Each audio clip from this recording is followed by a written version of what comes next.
high in the Alps, a region quite unknown to travelers, where ancient mountains thrust down into Provence.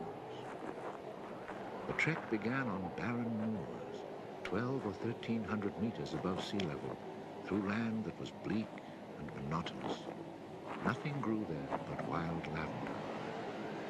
My route led across the region at its widest point, and after hiking for 3 days, I found myself in a wasteland, desolate beyond description. I made camp near the remains of an abandoned village. The day before, my water supply had run out and I had to find some. The cluster of houses, although they were in ruins, reminding me of an old wasp's nest, made me think that once there must have been a fountain, or perhaps a well.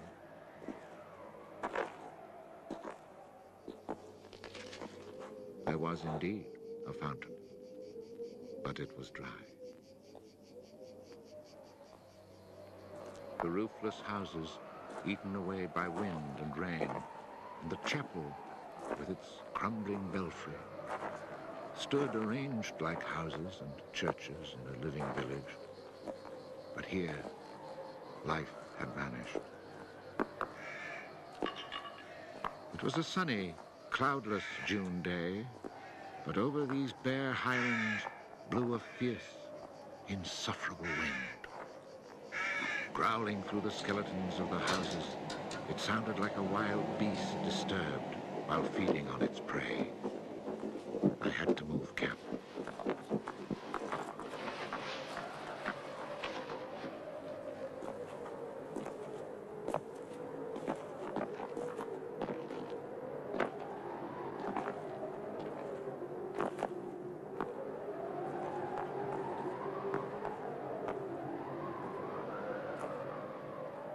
After 5 hours of walking, I still had found no water, and I could see nothing that gave me hope of finding any. Everywhere, I came upon the same drought, the same coarse weeds.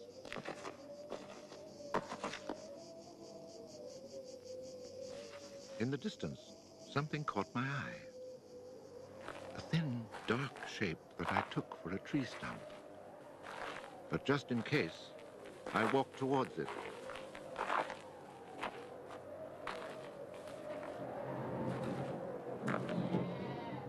It was a shepherd, and beside him, resting on the burning ground, lay about 30 sheep.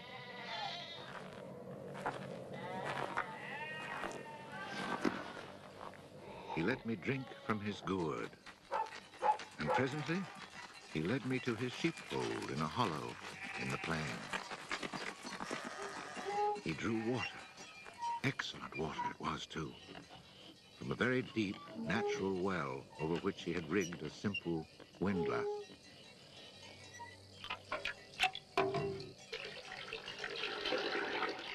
The man spoke very little, often the way with people who live alone, but he appeared sure of himself and confident in his assurance. It all seemed somehow strange in this barren land. He lived not in a hut, but in a real house, a stone house, whose walls clearly showed how his own labor had repaired the ruin it had once been. Its roof was solid and strong, and the wind on its tiles sounded like the sea upon the seashore. Inside, it was neat and tidy, dishes washed, floor swept, shotgun oiled. His soup simmered over the fire. And I noticed that he was freshly shaved, that all his buttons were firmly sewed on, and that his clothes were darned with that meticulous care which makes the mend invisible. He shared his soup with me.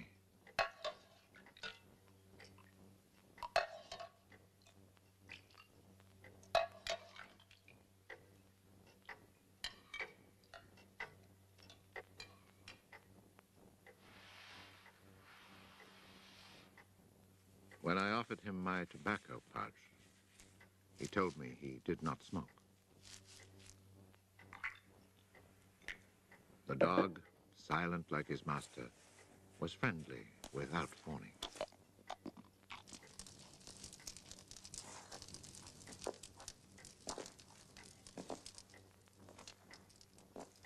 It had been agreed that I would spend the night. The nearest village was still almost 2 days' walk away. Villages in this region were few and far between, and I knew well what they were like. 4 or 5 of them were scattered over the slopes of these highlands, each one at the very end of a cart track among copses of white oaks. They were inhabited by charcoal burners. The living was poor, and families huddled together in a climate very harsh both in summer and winter found their struggle for survival made more bitter by their isolation. There was no relief. Their constant longing to escape became a crazy ambition. Endlessly the men carted their charcoal to town, then returned home. Even the most stable characters crack under the constant grind. The women seethed with resentment. There was rivalry in everything. The sale of charcoal and the church pew. They were rivals in virtue and rivals in vice.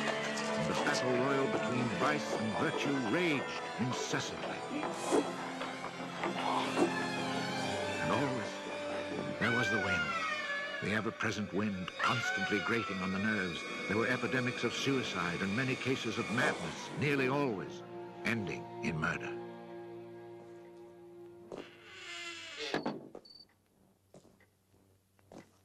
The shepherd, who did not smoke, went to fetch a little sack, and onto the table he emptied a pile of acorns. He began to examine them very carefully, one by one, separating the good from the bad. I sat, smoking my pipe. I offered to help, but he told me it was his work, and indeed, seeing how very carefully he carried out his task, I did not insist. That was the only time we spoke. When he had set aside enough acorns, he divided them into piles of 10. As he did this, he discarded the smaller ones, or those that were cracked, for now he was examining them very, very closely. When finally there lay before him 100 perfect acorns, he stopped, and we went to our beds. Being with this man brought a great sense of peace. The following morning, I asked him if I might stay on and rest for the day. He found that quite natural, or to be more precise, he gave me the impression that nothing could upset him. The day of rest was not absolutely necessary, but I was intrigued, and I wanted to learn more about him. He let his sheep out of the pen and led them to their grazing. Before he went, he took the little bag of carefully chosen acorns and put them into a pail of water to soak. I noticed that for a walking staff, he carried an iron rod as thick as my thumb and about as high as my shoulder.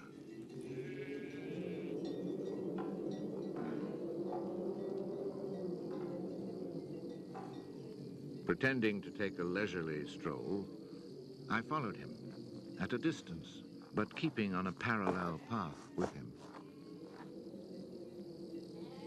The pasture for his sheep was down in a dell. Leaving his dog in charge of the little flock, he began to climb towards me where I was standing. I feared he was coming to reproach me. Not at all. It happened to be on his way, and he invited me to go with him if I had nothing better to do. He was going a little farther on, to the top of the hill.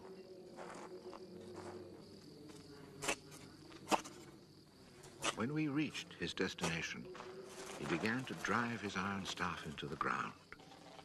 He made a hole, dropped in an acorn, and filled in the hole.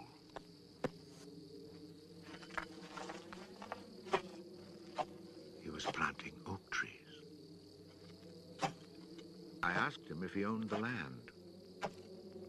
He said no, Did he know who owned it? He did not. He thought it was common land, parish property, or perhaps it belonged to people who did not care about it. That did not concern him.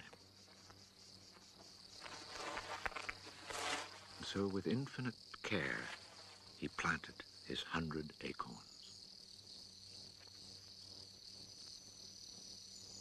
After the midday meal, he began to sort out more of his acorns. I suppose I must have been quite insistent with my questions, because he answered me. For 3 years, he had been planting trees in that desolate country. He had planted 100,000. Of the 100,000, 20,000 had come up. Of these, he still expected to lose half, either to rodents or to any of the unpredictable things which only Providence can account for. That left 10,000 oaks to grow on this tract of land where before there was nothing. It was then that I wondered about the man's age. He was clearly more than 50. 55, he told me. His name was Elzéar Bouffier. He had owned a farm down in the lowlands. It had been his life.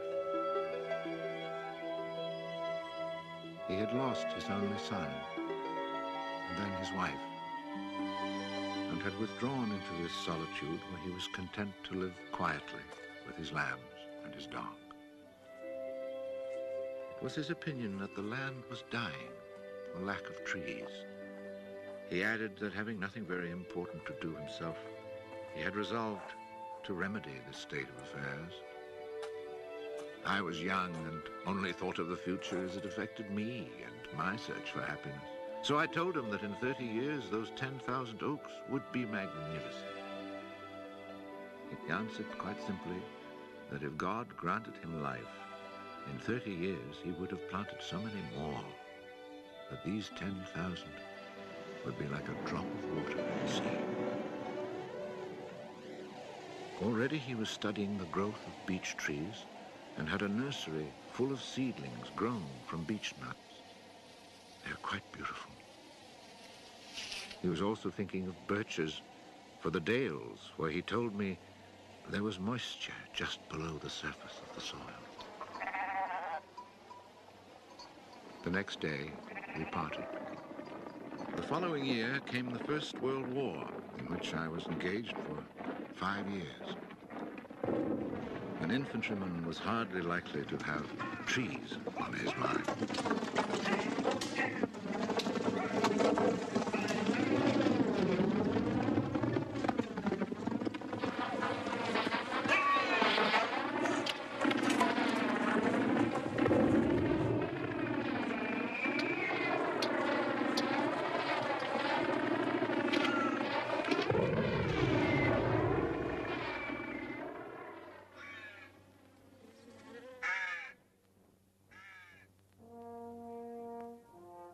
After demobilization, I found myself the possessor of a small gratuity and a great desire to breathe pure air. This was my only thought when I set off once more on the road to the barren land. The country had not changed. However, in the distance, beyond the deserted village, I noticed a sort of grayish mist that lay on the hilltops like a carpet. The shepherd who planted trees had been in my mind since the day before. 10,000 oak trees, I thought to myself, really need a lot of space. I had seen so many people die in those 5 years, it was easy to imagine that Elzéar Bouffier, too, was dead, especially since at 20, we think of men of 50 as ancient with nothing left to do but die.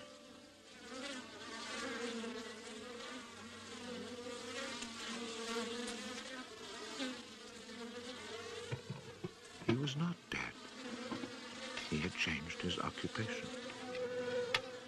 He had only 4 sheep left, but now He had over 100 hives of bees. He had given up sheep because they threatened his young trees. The war had not disturbed him, and he had calmly continued his planting. The oaks of 1910 were now 10 years old and taller than either of us. It was such an impressive sight, I was struck dumb. And as he never said a word, we spent the whole day in silence, walking through his forest.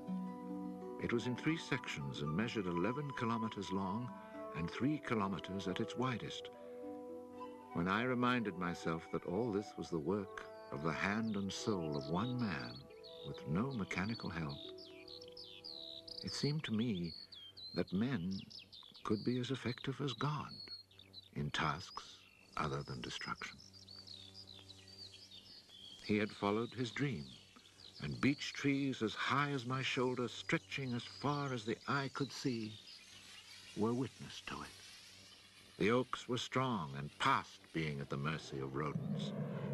As for Providence, she would have needed a cyclone to destroy this creation of man. He showed me handsome groves of 5-year-old birches planted in 1915, the year I was fighting at the Battle of Verdun. He had set them out in all the hollows where he guessed, and rightly, there was moisture near the surface. They were like young children, tender yet firm and confident. And creation, it seemed, had just followed in a natural sequence. He hadn't worried about it. Resolutely, he had gone about his simple task. On the way down through the village, I saw streams flowing with water, which in living memory had always been dry.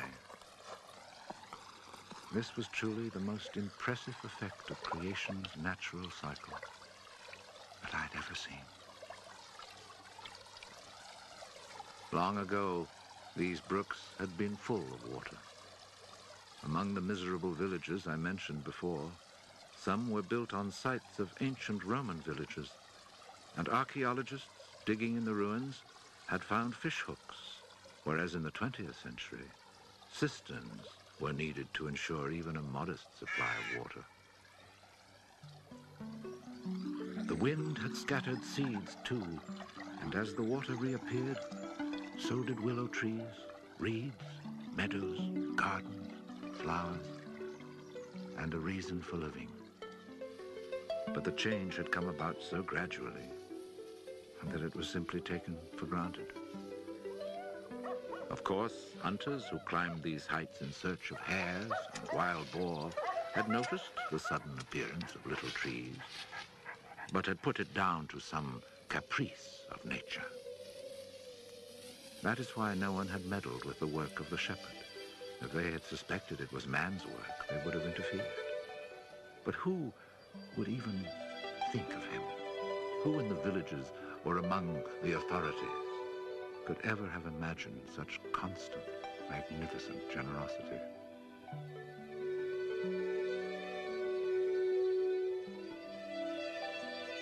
Each year from 1920 on, I paid a visit to Elzéar Bouffier. I never saw him lose heart, nor was he ever deterred. And often, God knows, it must have seemed that heaven itself was against him. I never tried to imagine his frustrations, but to achieve such an end, he must have had to overcome many obstacles. For such passion to succeed, he must surely have fought and conquered despair. We must remember that this exceptional man had worked in utter solitude. Solitude so complete that towards the end of his life, he had lost the habit of speech. Oh, perhaps he saw no need for it. In 1933, he was visited by an astonished forester who notified him of an order that lighting fires outdoors was forbidden for fear of endangering this natural forest. It was the first time, the forester told him naively, that he had ever seen a forest grow of its own accord.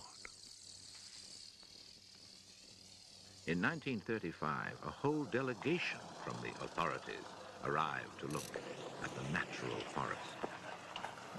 There was a high-ranking official from the forestry department, an elected member of parliament, technical experts, and there was a great deal of talk. It was decided something must be done. Fortunately, nobody did anything except for the one good thing. The forest was placed under government protection and charcoal burning was prohibited. For it was really quite impossible not to be enchanted by the beauty of these young, healthy trees.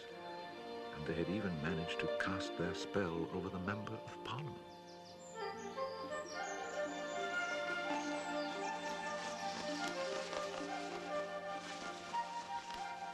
One of the senior foresters in the delegation was a friend of mine, and I explained the mystery to him. The following week, we both set out to find Elzéar Bouffier. He was hard at work, about 20 kilometers from where the official inspection had taken place. I was right about my friend the forester. He was able to appreciate all he saw. I offered the eggs I had brought as a present. We all shared our lunch and spent several hours in silent contemplation of the landscape. The slopes we had climbed on our way up were covered with tall trees 4 times our own height.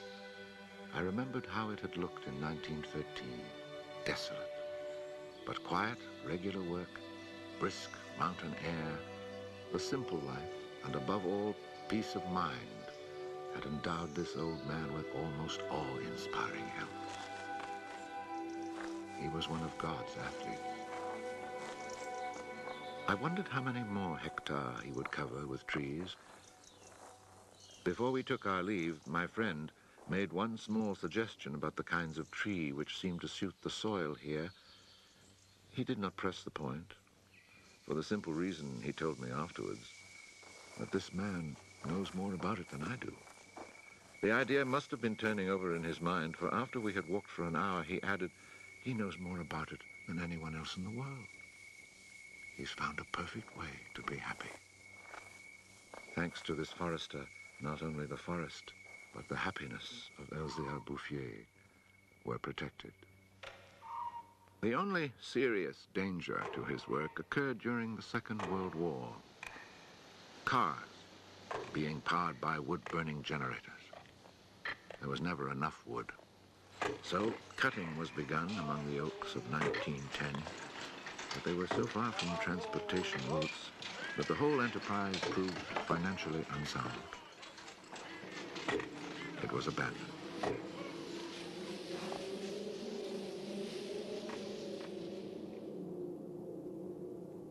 The shepherd knew nothing of all this. He was 30 kilometers away, quietly going about his business, ignoring the War of '39 just as he had ignored it in 1914.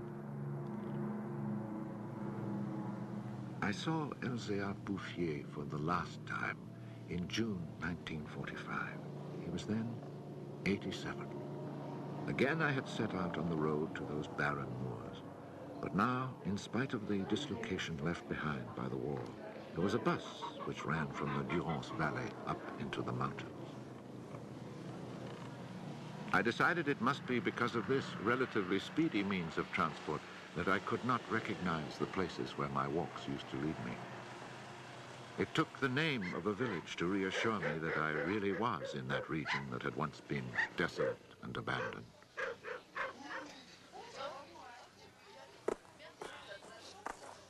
The bus dropped me at Vergon. In 1913, this hamlet of no more than a dozen houses had 3 inhabitants, wild creatures who hated each other, who set snares to make a living. They were people without hope. Now everything was different, even the air itself. Instead of the harsh, dry winds of the past, there was a gentle breeze full of fragrance. From the mountain tops came a sound like rushing water. It was the wind rustling through the forest. And then, even more astonishing, I heard another sound of water. I saw that they had built a fountain that was splashing merrily. And beside it, what I found most touching, someone had planted a linden tree, a perfect symbol of rebirth.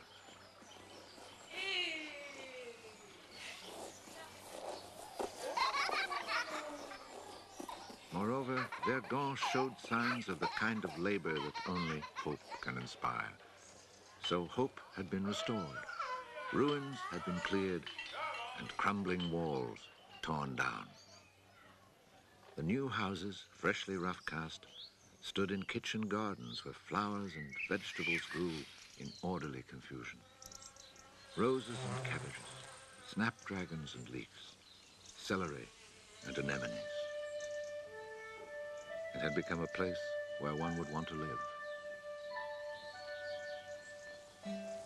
From this point, I continued on foot.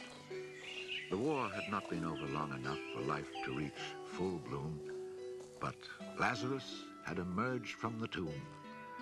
On the lower slopes of the mountain, I could see small fields of young barley and rye, and down in the narrow valleys, the meadows were green.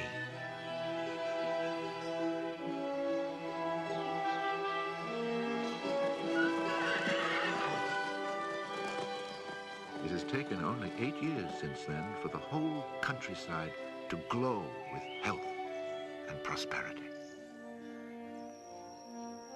Where I had seen ruins in 1913, there now stand clean, freshly plastered farmhouses, evidence of happy, comfortable lives. Dry springs fed by snows and rains, now conserved by the forest, have begun to flow again. In the maple groves, each farm has its fountain brimming over onto carpets of fresh mint. Bit by bit, the villages have been rebuilt. People have come to settle from down in the plains where land is expensive. They have brought youth, life, and the spirit of adventure. On the roads, one meets people glowing with health, and boys and girls laughing as they enjoy their rustic pleasures.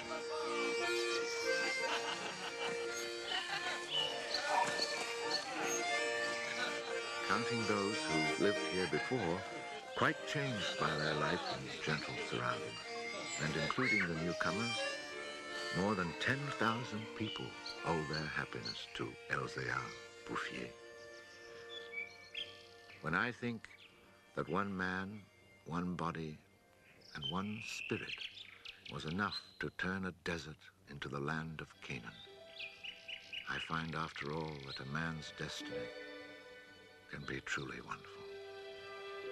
But when I consider the passionate determination, the unfailing generosity of spirit it took to achieve this end, I'm filled with admiration for this old, unlearned peasant who was able to complete a task worthy of God.